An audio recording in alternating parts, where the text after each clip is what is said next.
Hey all, Valdestot here, and I am in front of a great sandwich shop in downtown Chattanooga called Ankar's Sandwiches. They're a locally owned, family-owned restaurant. As you can see, they're located at 510 Market Street.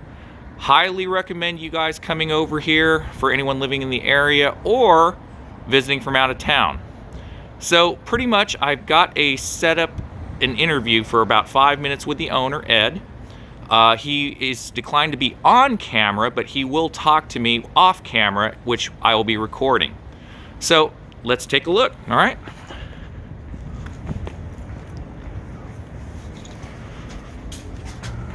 And here is hours right there, Monday through Friday, Sunday.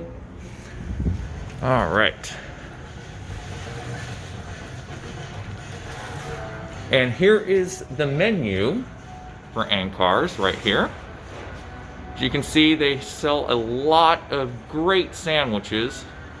Hot sandwiches, cold sandwiches, vegetarian sandwiches, platters, salads, kids menu, and beverages, side orders, and desserts. And they're very reasonably priced. I highly recommend anyone from out of town or in town to come on in and try out their food, okay? So I'm going to put you on pause right now so, we can get this set up for an off-camera interview, all right? Okay, folks. Oh, no, you're fine, sir. Yeah, okay. I'm here with the owner, Ed, okay, who is the owner of Ankar's. Like I said earlier, outside, it is a family-owned business. And how long have you been here? Been here 22, 23 years. Okay.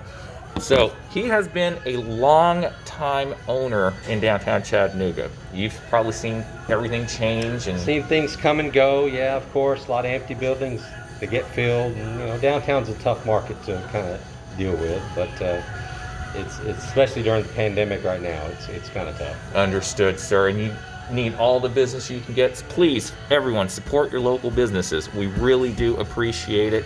They appreciate it. It helps keep everyone afloat. All right, so first off, promote your restaurant.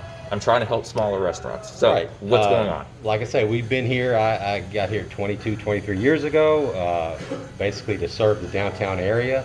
Small area, not conglomeration of business people and people from out of town that come to visit, see the downtown area. We serve sandwiches, salad, best steak in the sack onion rings that we make. And I have had them. I am a customer too. Yes. And you're right. Your Yes. food is excellent. Yes. Go ahead. We do have vegetarian items, pretty much across the board Americanized items. That's not necessarily Middle Eastern or anything else, but it's a falafel. There's different parts from different areas. Awesome. So anyone coming from out of town, please try them out. They have great food. I have personally tasted it. Their onion rings and fried mushrooms are to die for. And it's homemade from scratch. Yes. Yeah. Okay. So, anything else you want to add before I ask the questions? No, go right ahead. Okay. So, initially, did you seek out a partnership with Doordash, or they just put you on the platform without permission? Initially, we were called on that years ago. And I think we might have declined at that point because we just didn't do delivery at that point. Then later on we decided, okay, let's do it. There is a need for delivery, especially in downtown area. People can't get it at the park and come in and get it. So yeah, we did seek them out. Okay. So, all right. How has your experience been partnering up with Doordash at this time?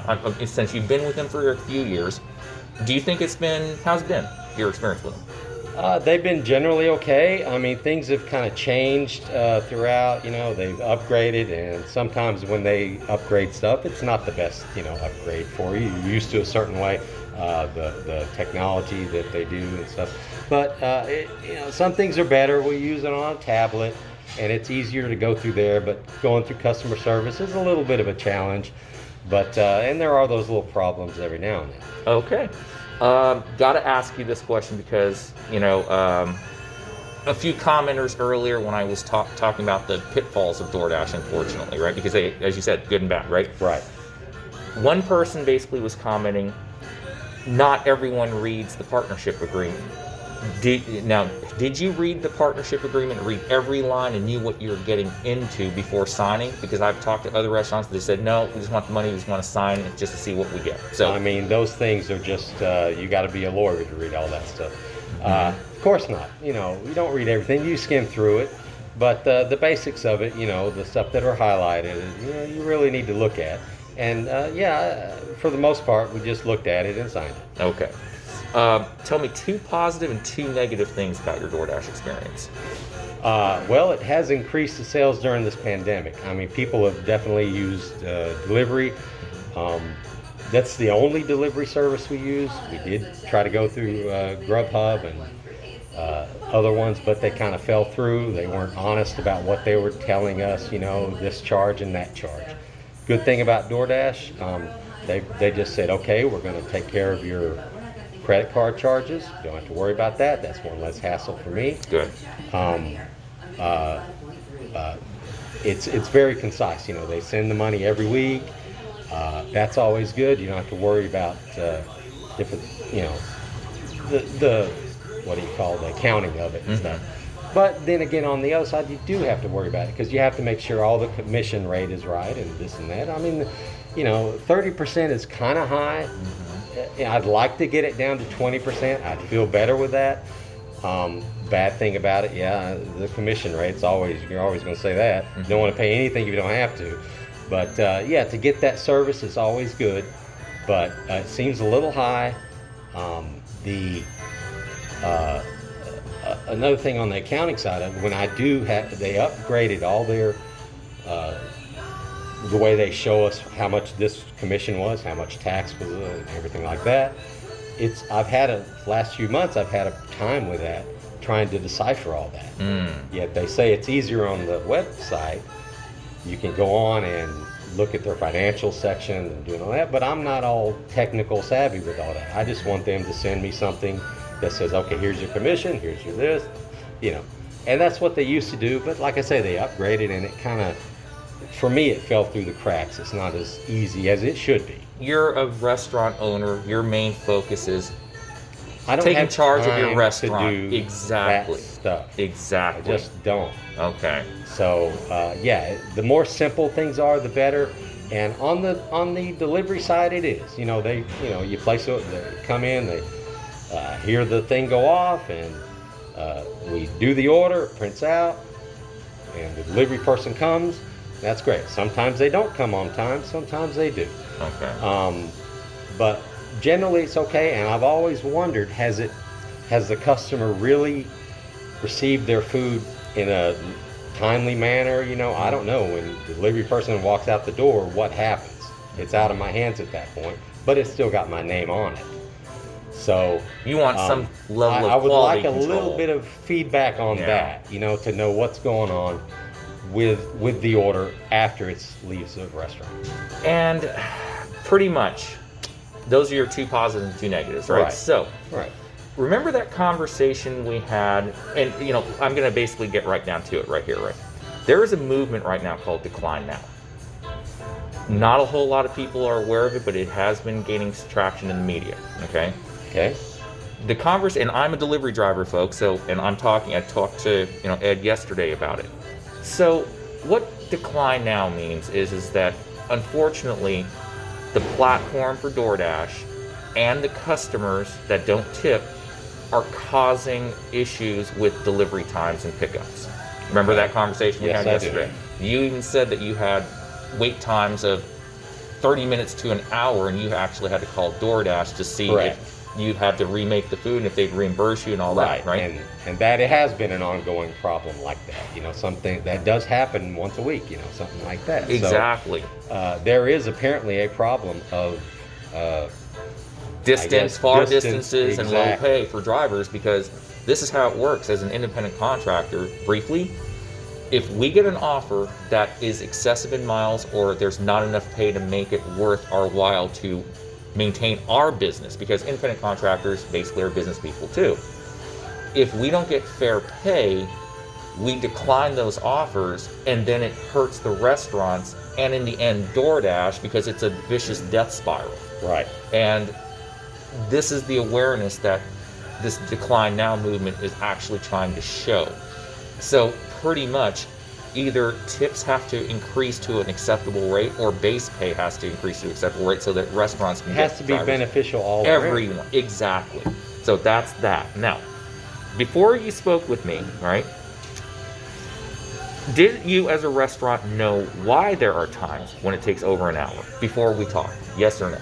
I did not. No, I did not. I always wondered that because, you know, you don't see it on the app. You see on the app that someone's been assigned to the order, it's ready to pick up, and then time goes by and no one shows up. And then you look again and someone else has been assigned to it. Mm-hmm. And then I've seen it happen 2 or 3 times, 3 different drivers on there. Mm-hmm. So the food is still sitting there getting cold, you know, it's supposed to be hot and ready to your house, and it's just, I can't imagine it being that way. So yeah, it is a problem. Okay, 2 questions and then we're done. Okay, so did you know that you have the right before our conversation that you can call DoorDash to limit the delivery miles to the location of where the customer is? Right now, that order we took yesterday was Yes. almost 10 miles.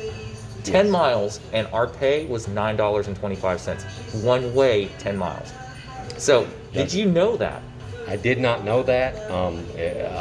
It's something I need to look into and resolve, because I mean, if I don't, it just hurts my quality of food that goes out the door.